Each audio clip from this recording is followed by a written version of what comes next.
What if the greatest royal love story of the modern age wasn't a love story at all? Not a tragedy, not a misunderstanding, not even a slow collapse. What if it was a plan? Before we continue, please hit the like button, subscribe to the channel, and turn on the notification bell for updates. That question, uncomfortable, explosive, and almost forbidden, is where this story begins. Not with shouting, not with lawyers, not with headlines screaming divorce, but with a quiet, private moment. A moment so small, it almost went unnoticed. A late night, a closed door, a set of handwritten pages that were never meant to be seen by the man whose life they would ultimately dismantle. Prince Harry didn't wake up that morning expecting his marriage to end. He woke up believing, as he had for years, that everything they had been through meant something. That sacrifice equaled loyalty. That pain equaled authenticity. That love, once hard-won, was unbreakable. But by the time that night ended, the story he had been telling himself collapsed under the weight of words written long before he ever proposed. And that's why this story matters now, because this isn't about gossip. It isn't about sides. It isn't about who looked better in interviews or who won the media war. This is about intention, about timing, about the terrifying possibility that what one person calls destiny, another person calls strategy. Ask yourself this as we begin.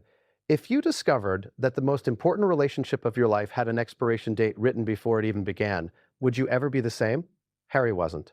To understand why, you have to go back to who he was before the marriage, before the public declarations, before the world split itself into supporters and critics, before the cameras started rolling and the interviews became confessions. Harry was a man shaped by loss. That much has never been disputed. The loss of his mother, the loss of privacy, the loss of normalcy. But what's discussed less is the emotional vacuum that followed. A longing not just for love, but for escape. For someone who didn't need the crown. Someone who didn't want the institution. Someone who saw him not as a prince, but as a man who could walk away. And when Meghan entered his life, that's exactly how it felt. She was different. That was the narrative. Independent, worldly, unafraid, unimpressed. She spoke the language of freedom at a time when Harry was desperate to hear it. She talked about choice, autonomy, purpose, about building a life on their own terms. And to Harry, that sounded like salvation. But here's the first contradiction, and it's one most people missed. You don't plan freedom if you expect permanence. You don't map exits if you believe in forever. Yet, according to the alleged materials at the center of this story, that's exactly what was happening behind the scenes. Long before the wedding, long before the engagement announcement, long before the world was told this was a fairy tale for the ages. There were journals, private ones, written not for publication, not for sympathy, not even for therapy, written to organize thoughts, to chart direction, to clarify goals. And allegedly, they weren't written by just one person. This is where the story takes its first dark turn. Because the diaries, as they are described by sources close to the situation, weren't emotional ramblings about love or uncertainty. They read more like blueprints, timelines, strategic reflections, notes about optics, about leverage, about what could be gained and when. And if that sounds cold, pause for a moment and ask yourself, how many life-altering decisions are actually made emotionally? And how many are made pragmatically but disguised as destiny? The public version of the relationship was intoxicating. A prince falling for a woman outside the system. A modern love challenging an ancient institution. It had heroes, villains, obstacles, triumph. The kind of story people wanted to believe in. But behind that story, another one may have been quietly unfolding. One that didn't begin with love, but with opportunity. Now, it's important to be clear about something. This narrative does not claim absolute fact. It reconstructs an alleged sequence of events based on rumored documents, whispered confirmations, and patterns that only became visible in hindsight. It is an examination of intention, not a courtroom verdict. But intention is powerful. And when intention is documented, it becomes impossible to ignore. According to those familiar with the contents of the diaries, there were recurring themes. Fame, influence, independence, exit. Not framed as betrayal, but as inevitability. As if the relationship itself was a means to an end, not the end itself. And here's the part that reportedly stunned Harry the most. The timeline. The earliest entries were not written after tensions with the royal family began. They weren't written during moments of conflict or media pressure. They weren't written after the move away from royal duties. They were written at the beginning, before the wedding dress, before the vows, before the world was told this was love conquering tradition. That's the kind of realization that doesn't just hurt, it reorders your entire memory. Every conversation, every reassurance, every moment you thought was spontaneous suddenly feels rehearsed. Imagine rereading your life and realizing you were the only one improvising. For Harry, the emotional whiplash was devastating because he hadn't just married a woman, he had dismantled his entire world for her. He had fractured relationships, burned bridges, and publicly challenged the institution that raised him. He had chosen her again and again, often at great personal cost. And yet, if the diaries are to be believed, the outcome may have already been decided. This is where the role of Meghan's mother enters the story, not as a villain, but as an influence. A voice in the margins, a sounding board, a collaborator in thought. The diaries reportedly show not just individual reflection, but shared strategy. Conversations turned into written confirmation, maternal guidance blending into long-term planning. Is that unusual? Not necessarily. Parents advise their children all the time, especially when power, wealth, and exposure are involved. But the line between guidance and orchestration can become dangerously thin when ambition enters the room. And according to this narrative, ambition was always present. There were notes about branding, about narrative control, about how public sympathy could be leveraged, about how victimhood could be framed, about how departure would look, not if it happened, but when. That's the word that keeps resurfacing. When. Not maybe, not unless, when. For Harry, discovering this wasn't like catching someone in a lie. It was worse. It was discovering that the truth he had lived inside was never shared by the person he trusted most. And yet, he didn't explode. He didn't storm out. He didn't leak the pages. He didn't confront her immediately. Instead, he did something far more human. He froze. Because when your reality shatters quietly, your first instinct isn't anger, it's denial. You tell yourself there must be context you're missing, that words written privately don't reflect intention, that plans change, that love evolves. You cling to the version of the story that hurts the least. But doubt, once planted, doesn't stay small. It grows in silence, in glances, in pauses between conversations, in moments that no longer feel safe. Harry began replaying memories, not to savor them, but to interrogate them. He questioned motives he had never doubted, reinterpreted arguments he had once blamed on stress, noticed patterns that had always been there, hiding in plain sight. And slowly, painfully, another realization emerged. This wasn't about money alone. It wasn't about titles. It wasn't even about fame. It was about control. Control over narrative, over timing, over departure, over how the story would end, and who would be blamed when it did. That realization changes everything, because when one person believes they are building a life and the other is preparing an exit, the relationship is already over, even if no one has said it out loud. So why did it take so long? Why didn't the marriage collapse sooner? Why did Harry stay even after doubt crept in? Those answers don't live in the diaries. They live in Harry himself, in his loyalty, in his fear of repeating history, in his desperation not to fail at love the way he believed others had failed him. And that's what makes what comes next so devastating, because the diaries were only the beginning. There was one entry, reportedly brief, almost casual, that shattered the last illusion Harry was holding on to. An entry that didn't talk about escape or strategy or media. It talked about him, not as a partner, not as a husband, but as a phase. And once Harry read that line, everything changed. He didn't confront her that night. He didn't sleep. He sat with the knowledge that the marriage he fought for may have been temporary by design, and the next decision he made would alter the rest of his life. But what he did next, and how he confirmed that the diary wasn't just private fantasy, would turn suspicion into certainty, because someone else knew about the plan. And they didn't stay silent. Someone else knew about the plan. That was the thought that refused to leave Harry's mind as dawn crept through the windows that morning. It wasn't just the diary. It wasn't just the words on the page. It was the realization that secrets like that rarely live in isolation. Plans don't stay confined to notebooks forever. They leak through conversations, through assumptions, through confidence shared with the wrong or right people. And if someone else knew, then this wasn't imagination. It wasn't paranoia. It wasn't grief talking. It was real. Here's the uncomfortable truth most people don't want to confront. Betrayals rarely arrive as explosions. They arrive as confirmations, as small moments that click into place and suddenly make everything before them impossible to unsee.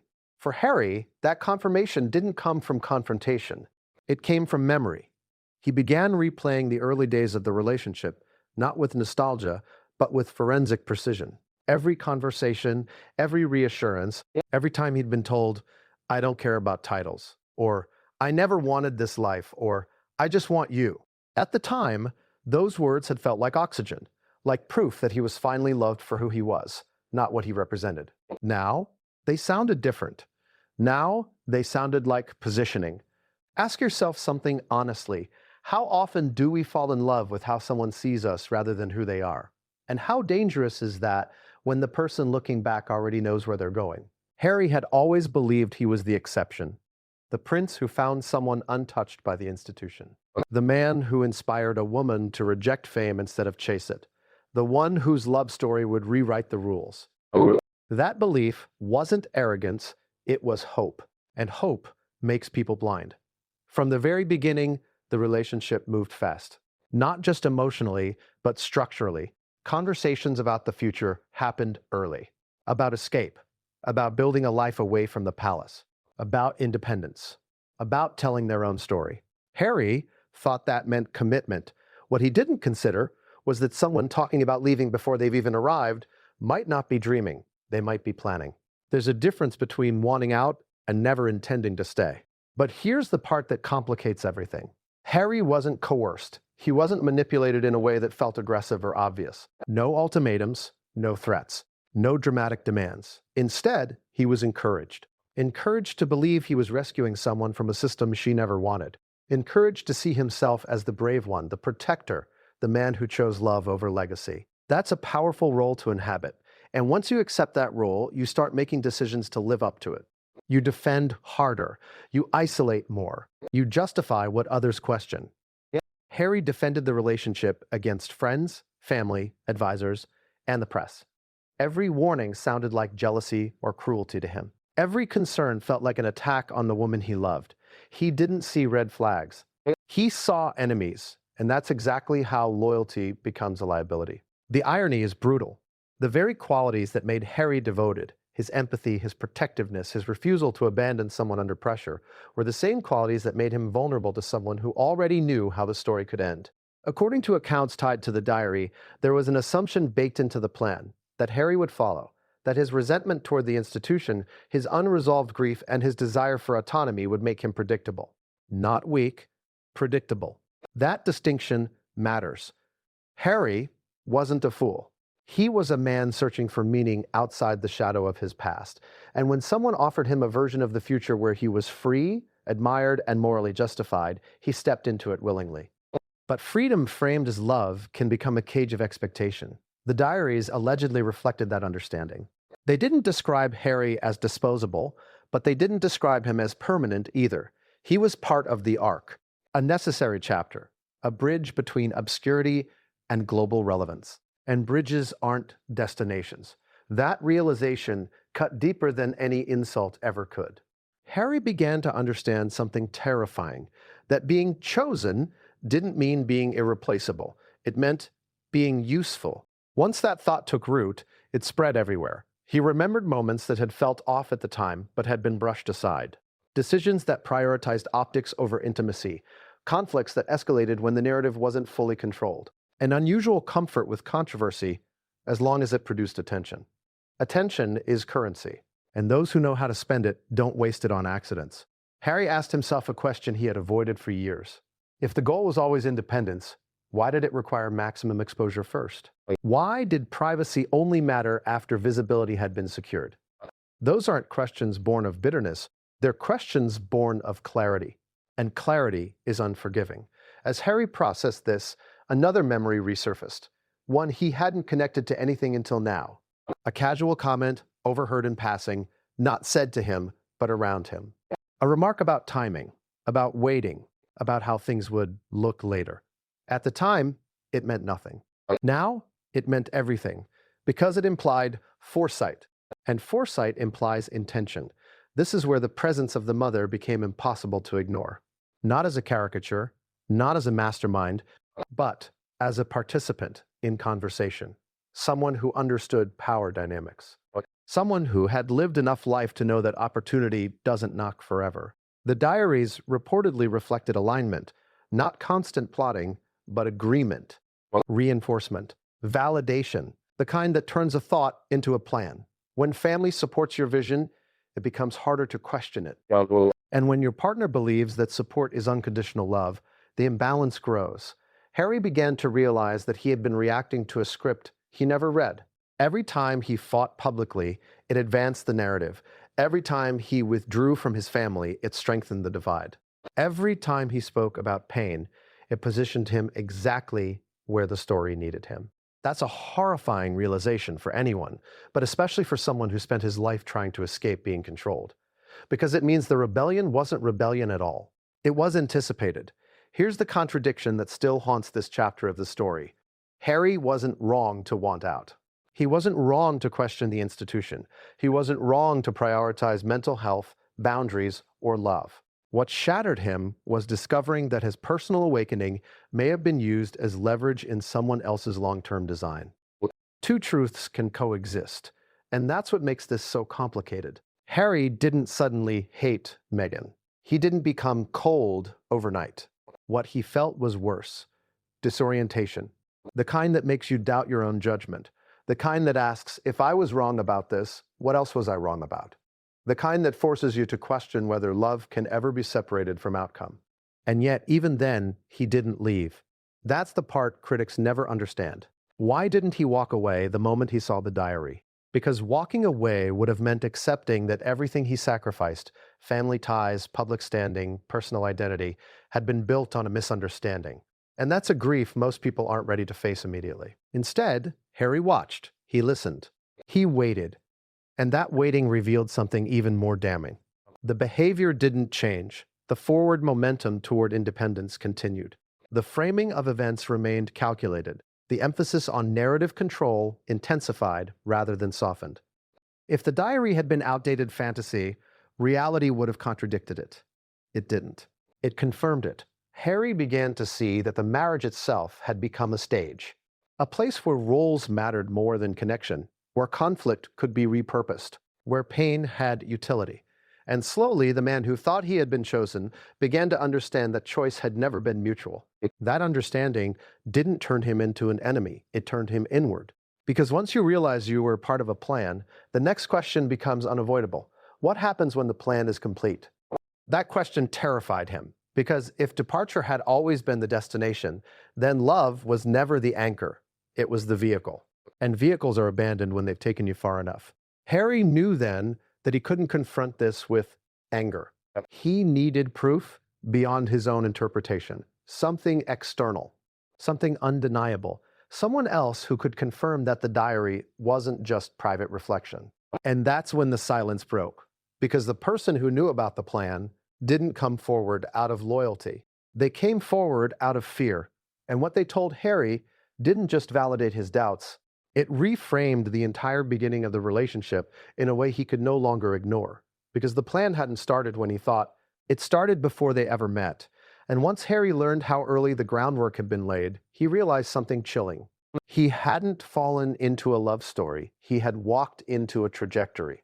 And what came next would force him to decide whether staying silent was protecting love or betraying himself. What if the most powerful part of the story wasn't the relationship, but the image of it? That was the question that kept circling Harry's mind after the silence finally broke. After the confirmation arrived, after the quiet understanding that the diary wasn't an isolated artifact of private thought, but part of a broader awareness shared beyond its pages.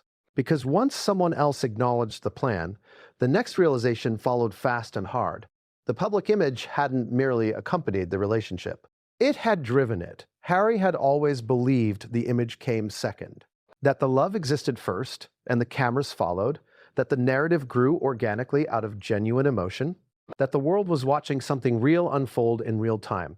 Now, he began to suspect the opposite, that the image had been constructed early, that the narrative had been rehearsed, that the world wasn't watching love happen, it was watching love being framed. Think about how most people fall in love. It's messy, awkward, inconsistent, private. The public usually sees the polished version later, after time has done its work. But this story arrived polished from the start. From the first official appearances, the symbolism was impeccable. The clothing choices, the body language, the contrasts, the optics of modernity against tradition. Every moment seemed designed to communicate a message louder than the moment itself. Harry hadn't noticed because he was inside it. When you're inside something, you feel it emotionally, not analytically. You assume intention is mutual. You assume vulnerability equals sincerity, but image doesn't require sincerity. It requires consistency. And consistency, Harry would come to realize, had been there long before intimacy fully developed. The woman the world met was presented as an antidote to the monarchy's stiffness. Warm, progressive, unafraid to challenge norms, a symbol of evolution. A visible statement that the institution could change, or at least be challenged. That image mattered. It wasn't accidental. It resonated deeply with global audiences hungry for disruption and reform. It positioned the relationship not just as romance, but as movement. And movements generate power. Harry had been proud of that. Proud to stand beside someone who represented progress. Proud to feel like his love story meant something beyond tabloids and gossip. But what he didn't consider was this. Movements don't belong to individuals. They belong to narratives. And narratives are shaped. The more Harry examined early footage, early coverage, early reactions, the more he saw something unsettling. The moments that drew the most attention weren't spontaneous affection or private connection. They were moments that reinforced the story being sold. The outsider challenging tradition. The prince choosing love over duty. The woman unafraid to walk away. Walk away. That phrase echoed now, because walking away had been framed as a virtue long before it became reality. There were interviews that emphasized autonomy, statements about independence, repeated references to not needing the institution. These weren't reactions to pressure. They were declarations of identity. Harry began asking himself something that hurt more than any accusation. Was the relationship serving the image, or was the image serving the relationship? And if the answer was the former, then love had become a tool, not the foundation. This is where contradiction becomes unavoidable, because Harry genuinely loved her. He felt it. He lived it. He sacrificed for it. That love was real to him. But real love does not automatically mean mutual intention. Someone can love what you provide without loving who you are once you no longer serve that purpose. And that's where image becomes dangerous. Because image rewards performance. It doesn't require permanence. The more successful the image became, the more entrenched the narrative grew. Public sympathy, media protection, cultural alignment, all of it reinforced the idea that this story had moral weight. And moral weight makes criticism feel cruel. Harry had mistaken that protection for love. He now understood it as insulation. The insulation allowed distance to grow behind the scenes. It allowed tension to be reframed as persecution. It allowed any internal conflict to be externalized and blamed on outside forces. That dynamic is intoxicating when you're inside it. It creates a world where doubt feels like betrayal and loyalty feels like virtue.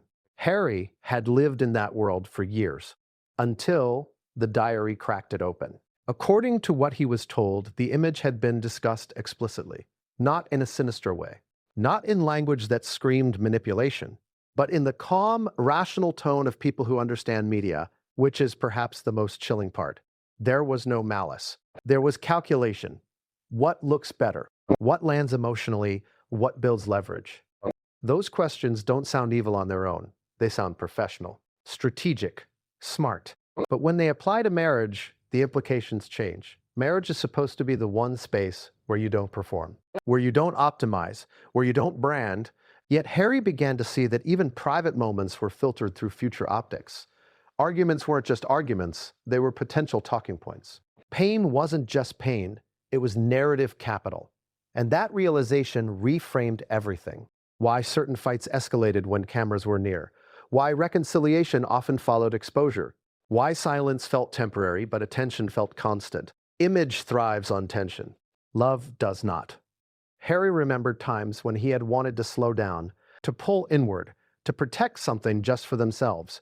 Those moments were often met with resistance, framed as fear or weakness or capitulation to an institution that didn't deserve loyalty.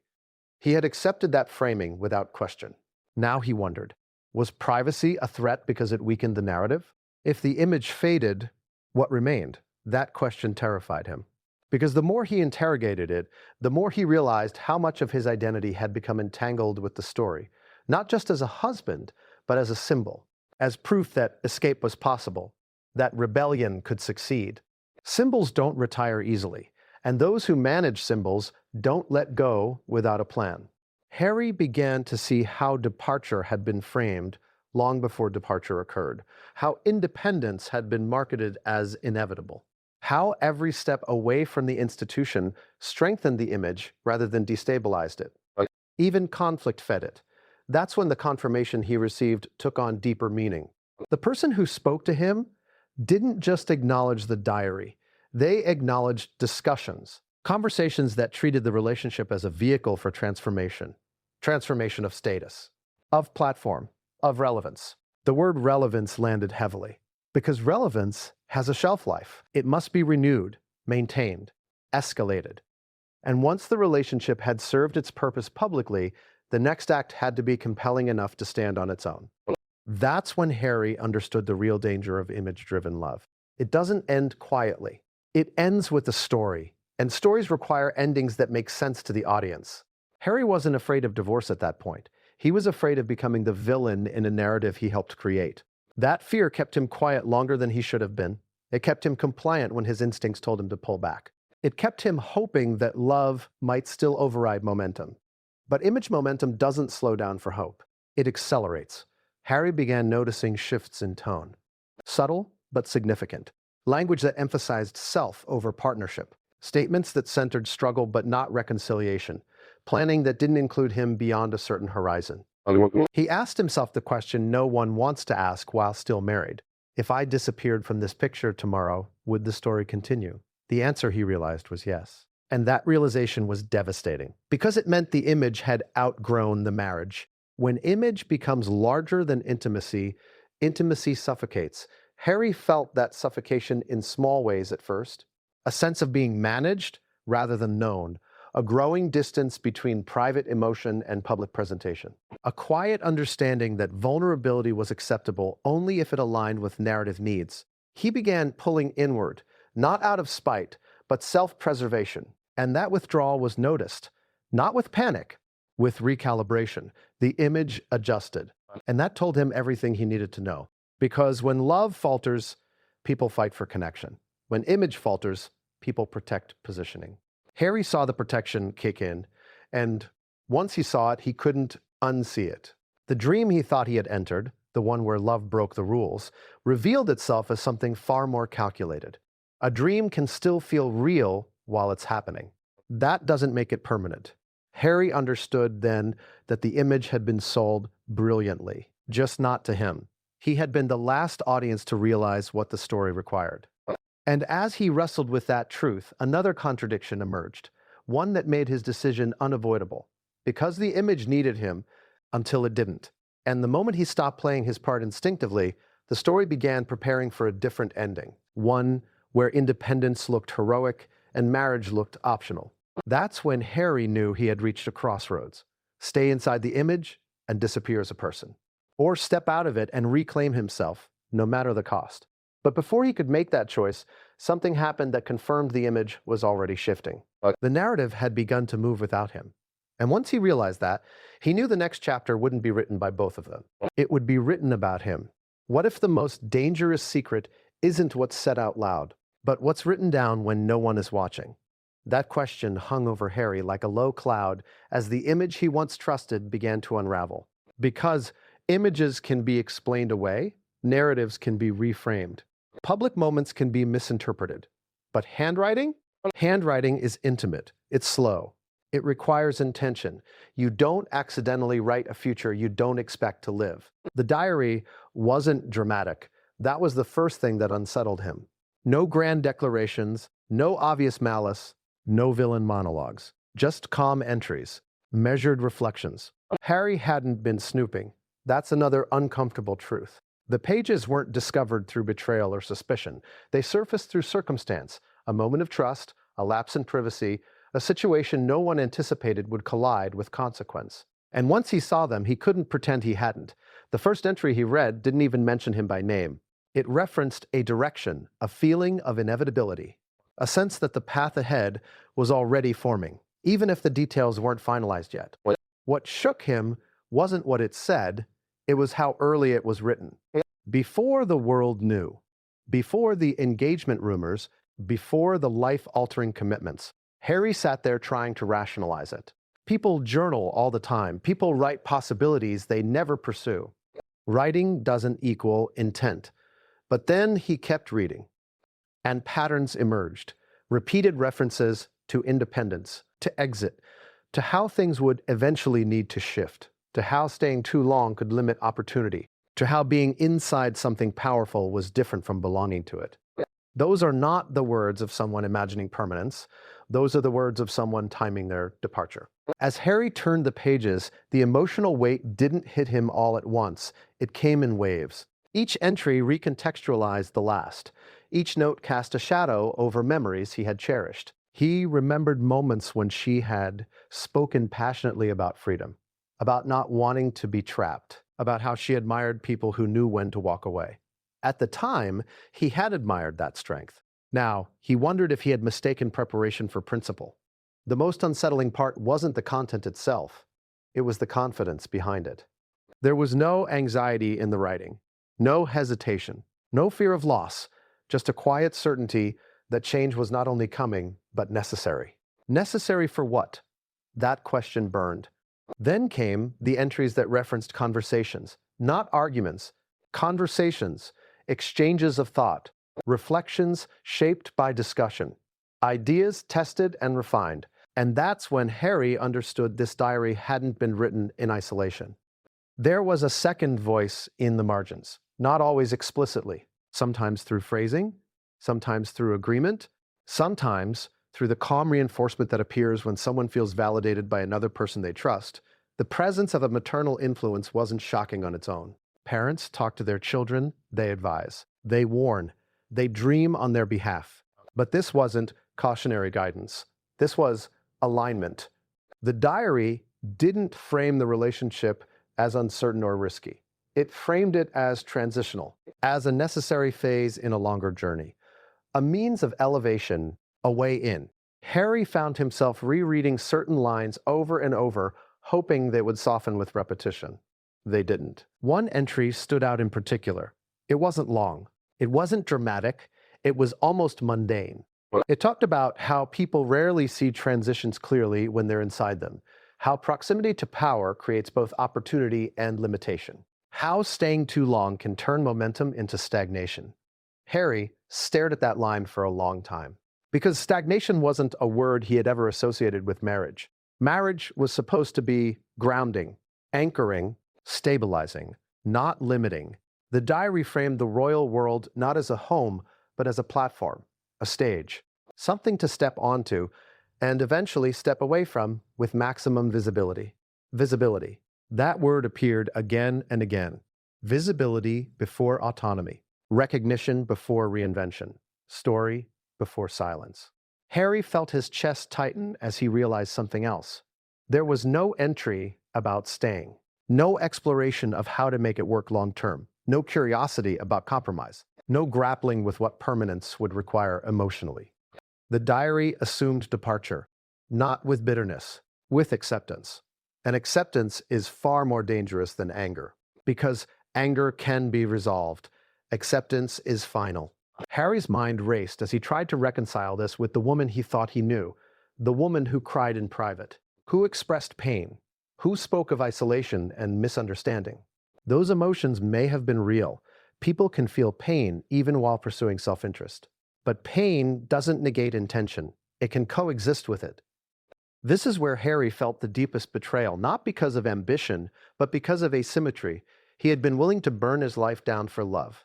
She had been willing to move on once the timing was right. Those are not equal risks. Harry realized then that love hadn't failed him. Expectation had. He had expected mutual vulnerability, mutual sacrifice, mutual uncertainty. What he found instead was foresight. And foresight shifts power, because the person who sees the end first controls the pace of the beginning. The diary wasn't cruel. That's what made it devastating. It was pragmatic, strategic, almost gentle in its certainty. It didn't demonize Harry, it minimized him. And minimization is its own kind of erasure. He found an entry that spoke about legacy, not in the royal sense, in the personal brand sense, about ensuring that whatever came next would stand independently, about not being defined by one chapter forever. Harry had wanted that too, but together. The difference was subtle but fatal. He wanted a shared future. The diary described sequential futures, first this, then that. And when one chapter closes, another begins. Harry realized he wasn't afraid of being left. He was afraid of having been temporary. That's a pain that doesn't scream, it sinks. As he read on, something else became clear. The diary had evolved. Early entries were more exploratory, later ones more confident. As the relationship progressed, the certainty hardened rather than softened. Love usually does the opposite. Love introduces doubt, not eradicates it. The closer they got, the more the plan crystallized. That told Harry something he didn't want to know. The relationship hadn't changed the trajectory. It had confirmed it. And then he reached the entry that stopped him cold. It was brief, almost throwaway, a line that could easily be dismissed by anyone skimming.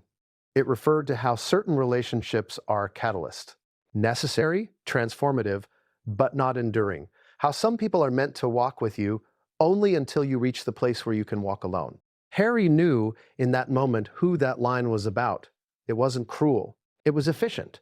He closed the diary and sat in silence, feeling something he had never felt before in his life. Not anger, not sadness, but displacement. The sense that he had been living inside someone else's timeline without knowing it. He didn't confront her immediately because he needed to know one thing first. Was this diary private fantasy or shared expectation? That's when he reached out quietly, carefully, not accusing, not emotional, just searching for confirmation. And confirmation came not from the source he expected, from someone who had been present earlier than Harry realized, someone who had heard discussions before the relationship became official, someone who had been told casually, confidently, that the future would unfold a certain way. That person didn't speak out of malice. They spoke because they believed Harry already knew. That assumption told him everything. Because you don't assume knowledge unless something has been discussed openly. And once Harry understood that, the diary stopped being a document. It became evidence. Evidence not of wrongdoing, but of misalignment so deep it made the marriage unsalvageable. Harry understood then that confronting her wouldn't change the truth. It would only change the timing, and timing, he now realized, had always been the point. He didn't sleep that night. He didn't cry. He sat with the quiet devastation of knowing that love, no matter how sincere on one side, cannot survive when the other side has already moved on in their mind. And as dawn approached, Harry made a decision, not about divorce, not yet, but about observation. He would stop reacting. He would stop defending. He would watch, because the diary had shown him the plan. Now he needed to see how close it was to completion. And what he noticed next would confirm that the ending had already begun. What happens when guidance becomes direction, and direction becomes destiny? Harry didn't ask that question out loud at first. He let it sit quietly in his mind, heavy and unresolved, as he began doing the one thing he had never done before in his marriage. He stopped explaining. No defending. No justifying. No emotional firefighting. He watched. Because once you suspect a plan exists, the most revealing thing you can do is step out of the way and see how it continues without your input. And what Harry began to notice was subtle, but devastating in its consistency. The influence he had once dismissed as background noise suddenly moved into focus. Her mother had always been present, but not intrusive, supportive, but calm. The kind of presence that feels grounding rather than controlling. Harry had respected that, even welcomed it. After everything he'd been through, the idea of family unity felt comforting. But comfort can hide alignment. And alignment, once seen, cannot be unseen. It started with language, not commands, not pressure, but reinforcement. Phrases repeated in different forms. Ideas echoed back with quiet confidence. The kind of agreement that doesn't argue, it affirms. You're right to feel this way. You deserve more. This situation was never sustainable. Harry realized he had been hearing versions of the same message for years, always framed as concern, never as instruction, but concern shapes decisions just as effectively as orders. Especially when it comes from someone positioned as wisdom. He began to connect the diary entries to real conversations, moments he had been present for but hadn't registered as significant at the time. Discussions about timing, about endurance, about not staying in places that drain you, all reasonable sentiments on their own until they start pointing in one direction. Harry wasn't naive enough to believe parents don't influence major life choices. Of course they do. But what unsettled him was the degree of coherence between the diary and the external reinforcement. This wasn't scattered advice, it was synchronized thinking. The diary didn't read like someone wrestling with doubt while being comforted by a parent. It read like someone receiving validation for a path they had already chosen. And validation is powerful. Validation removes friction. It turns internal hesitation into confidence. It transforms uncertainty into inevitability. Harry began to see how that validation may have shaped decisions long before he ever realized there was a choice to be made. The earliest entries didn't speak of struggle with staying. They spoke of managing transition, of how to endure a phase without losing momentum, of how to make sure the exit felt justified. That kind of thinking doesn't arise in a vacuum. It arises when someone believes the destination matters more than the process. Harry remembered how often conversations about the future happened without him in the room. Not secretively, just naturally. Mother and daughter talking, processing, planning, dreaming. At the time, he had felt relieved. Less pressure, less conflict. Now, he wondered if those conversations had already answered questions he thought were still open. Because when two people agree on an outcome, the third person often becomes a variable, not a partner. Harry didn't feel hated. He felt accounted for. That distinction hurt in a way he didn't have language for yet. There was no sense of hostility, no animosity, just a quiet assumption that he would adapt, that he would follow, that he would understand. And for a long time, he had. That's what frightened him the most. He began to see how his own values had been gently reframed, how his desire for autonomy had been encouraged in ways that aligned perfectly with a pre-existing trajectory. He thought he was choosing freedom. He was stepping into it at the exact moment it was needed. That doesn't mean the feelings weren't real. They likely were. Humans are complex. We can love sincerely while still pursuing outcomes that benefit us. But love that depends on timing rather than commitment is fragile. Harry realized that the maternal presence in this story wasn't about control. It was about continuity. The diary reflected it clearly. When one voice wavered, another steadied it. When doubt surfaced, it was contextualized, rationalized, framed as temporary discomfort on the way to something better. Better is a dangerous word. Because better for whom? Harry began noticing how often he was described not as a partner, but as a situation, a circumstance, a chapter that required endurance rather than investment. That's when the emotional shift happened. Not rage, not despair, distance. Harry began pulling back emotionally, without announcing it, without accusation, without explanation. He needed to know whether his presence was essential or simply assumed. And the response to that withdrawal told him everything. There was no panic, no reaching, no fear. Instead, there was recalibration. Plans continued, messaging continued. Momentum didn't stall. That's when Harry realized the most painful truth of all. He wasn't being held. He was being accommodated. Accommodation doesn't require intimacy. It requires convenience. And once convenience shifts, so does attachment. The maternal influence became more visible then, not louder, just more central. More meetings, more strategy, more reassurance that everything was unfolding as it should. Harry noticed how often future scenarios were discussed without reference to partnership. Independence was framed as personal achievement, not shared success. That's when he finally asked himself the question he had avoided for years. If love was the foundation, why did the future never require us both equally? He thought back to moments when he had expressed doubt. Moments when he had questioned pace, exposure, escalation. Those doubts had always been met with calm reassurance. Don't worry, this is temporary. Everything will make sense later.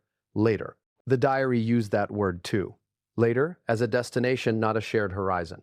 Harry began to feel like a guest in his own marriage. Involved, but not consulted. Present, but not central. And still, he didn't confront anyone, because confrontation would only reveal one thing: whether this alignment would fracture under pressure. And Harry wasn't ready to see that yet. Instead, he waited. And waiting revealed something even more telling.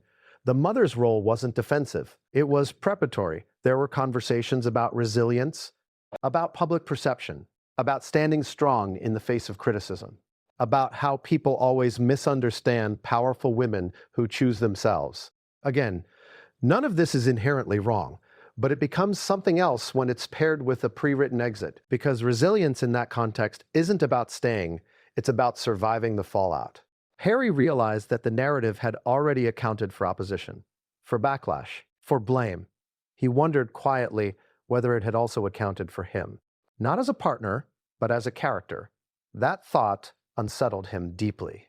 He had spent his life being written about, talked about, analyzed by strangers. Marriage was supposed to be the one place where he wasn't a role. But here he was again. A symbol, a phase, a stepping stone. The diary's margins suddenly felt louder than the words themselves, because margins are where influence lives. Not in the main text, but in what's reinforced, underlined, returned to again and again. Harry realized he had underestimated the power of agreement. How dangerous it is when two people agree on an outcome while the third believes the outcome is still being negotiated. He wasn't angry at the mother. He was afraid of the alignment. Because alignment means the plan doesn't depend on one person's feelings, it depends on consensus. And once consensus exists, dissent becomes irrelevant. Harry understood then why he had felt increasingly unnecessary in conversations about the future. Why reassurance replaced discussion. Why decisions felt pre-made. The marriage hadn't failed emotionally yet, but structurally, it had already moved on. Harry didn't confront the mother either. That wasn't his battle. His battle was internal. He needed to decide whether he was willing to stay in a relationship where the end was already agreed upon, even if the timing was still flexible. And that's when the diary delivered its final blow. An entry that referenced patience. Not patience for healing. Patience for opportunity. Waiting until the moment would feel justified. Waiting until departure could be framed as empowerment rather than abandonment. Harry closed the diary and felt something shift permanently inside him. Because empowerment that requires someone else to be collateral is not empowerment. It's extraction. And once you see yourself as a resource being extracted, love can no longer survive.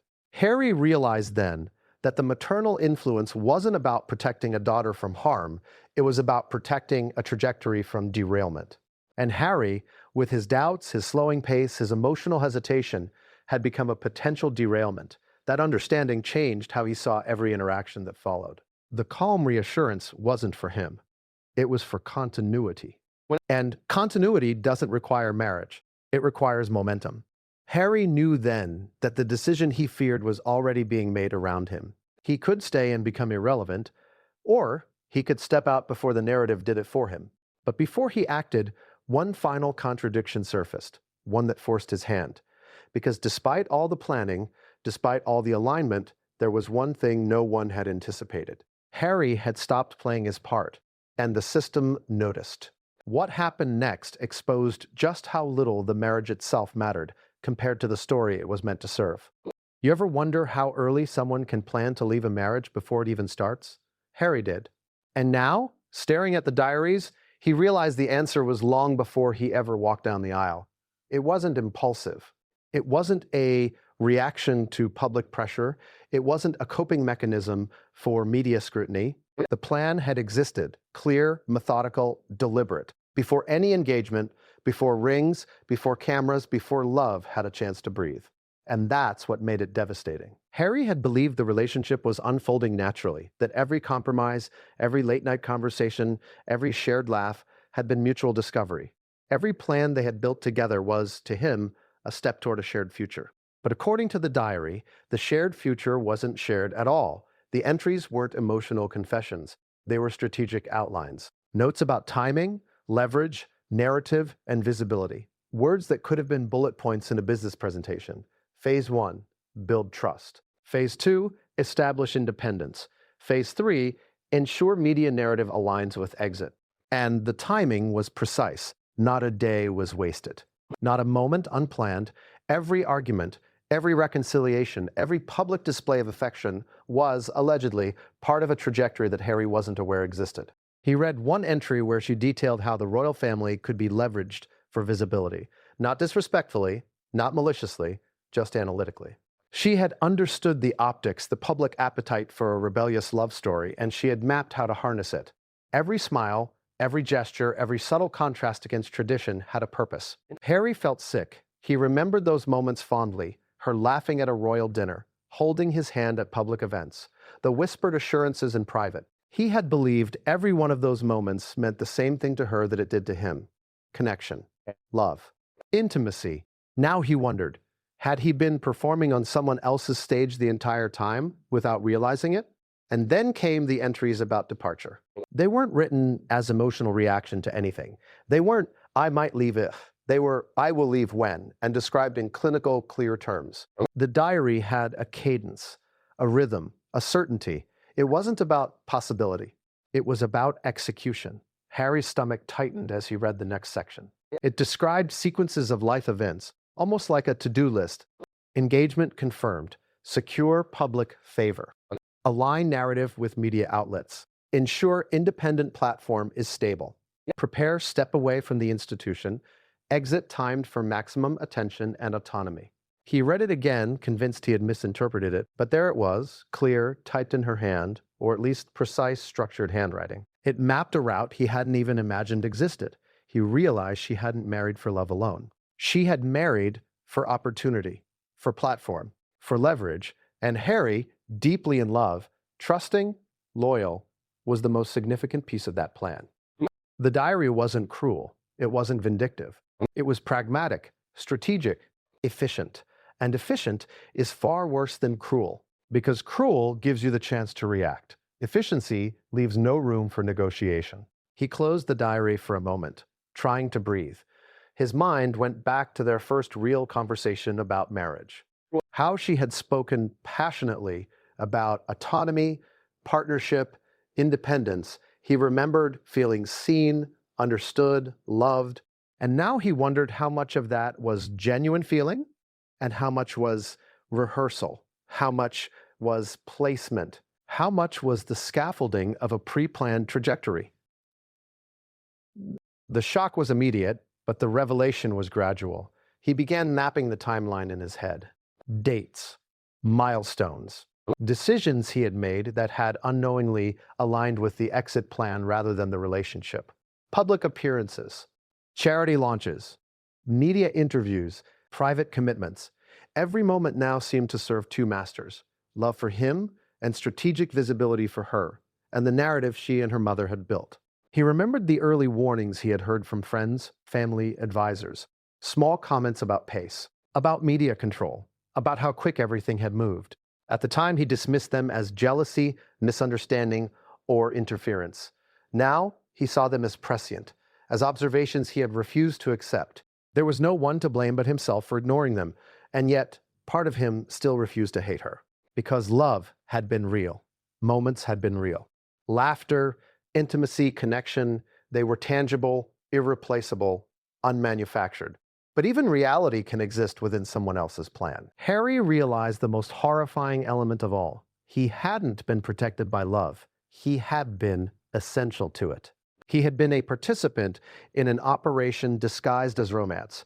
And just like any operation, once the objectives were met, the key players became expendable. He remembered reading that line in the diary again, the words describing relationships as catalysts, necessary, transformative, not permanent. Those words echoed in his mind. He thought of their wedding, of how every moment had been choreographed, carefully curated to generate public sympathy, admiration, and attention. Every smile, every gesture, every look had been documented, analyzed, shared. And Harry realized now that it had been planned from the beginning. The love story the world adored had a backstory he hadn't even been allowed to see until now. He wondered, had she ever intended to stay at all? The thought was unbearable. And then he remembered the subtle messages embedded in the diary, notes on timing, on sequencing, on how to leave gracefully without losing face, how to maximize independence, how to ensure public perception painted the exit as empowerment, not abandonment. It was all there. Written years before he even met her, Harry felt a dizzying mix of betrayal and awe. It was meticulous, brilliant, cruel in its precision. And it was undeniable. Because when someone writes a plan and follows it without deviation, emotion becomes secondary. Passion becomes incidental.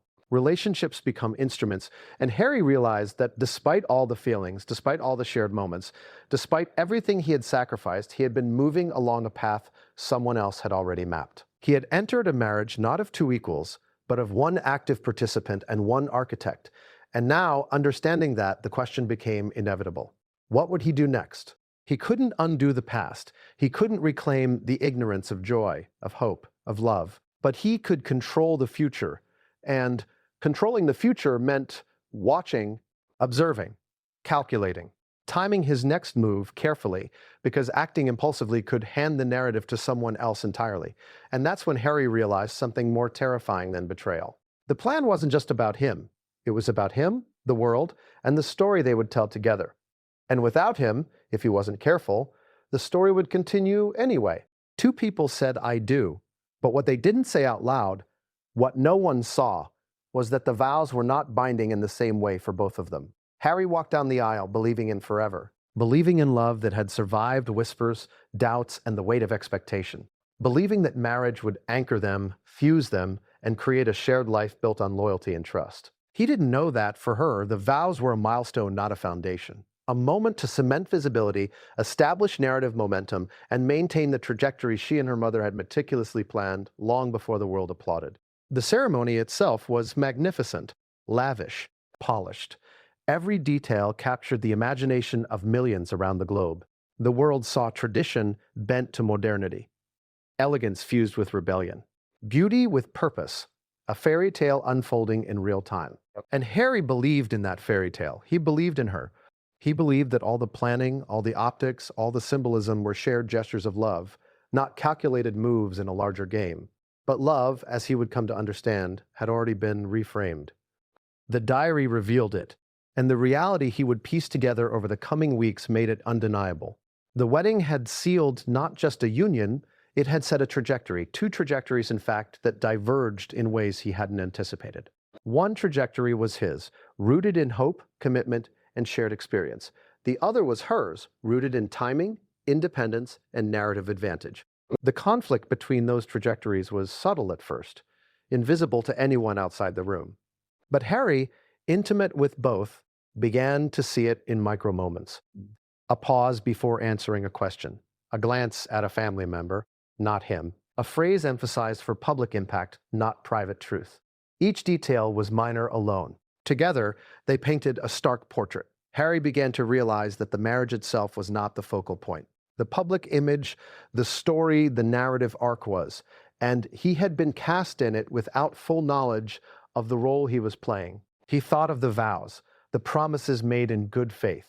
What made COVID? To love, honor, and support, to stand together in adversity. But the diary suggested those words were aspirational, not binding. Aspirational for him. And that asymmetry cut deeper than betrayal, because asymmetry isn't always obvious. You can love someone completely and still be walking on a path they've already mapped without you. Harry noticed it in the speeches, the way public attention was subtly directed, the way narrative threads were emphasized, praise for courage, independence, fortitude, but rarely for partnership, recognition for resilience, but seldom for compromise.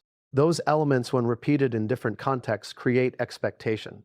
They create an image that others, family, media, the public, begin to adopt, and that image reinforces the trajectory. He wondered bitterly how many moments had been staged, or at least guided, for maximum impact. Not for intimacy, not for connection, but for perception. And then he remembered the quiet, private moments that felt most real. The laughter shared late at night, the whispered confessions, the vulnerability in darkness. Those moments were real, but real can coexist with planning.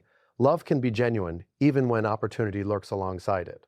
The difference lies in intent. And intent, as he now understood, was the problem. Because the intent behind the diary and the alignment with maternal influence was not about love, it was about leverage, positioning, independence, and timing. Harry had given everything to a marriage he believed would anchor him. The diary suggested that the anchor had never been intended for him. He was expected to move along with the plan, not shape it with equal agency. And that realization brought with it an emotional paradox. He wasn't angry in the conventional sense. He wasn't hurt in the simplistic sense. He was unsettled, disoriented, and grief-stricken by the subtle, quiet, relentless efficiency of it all. The wedding, which should have been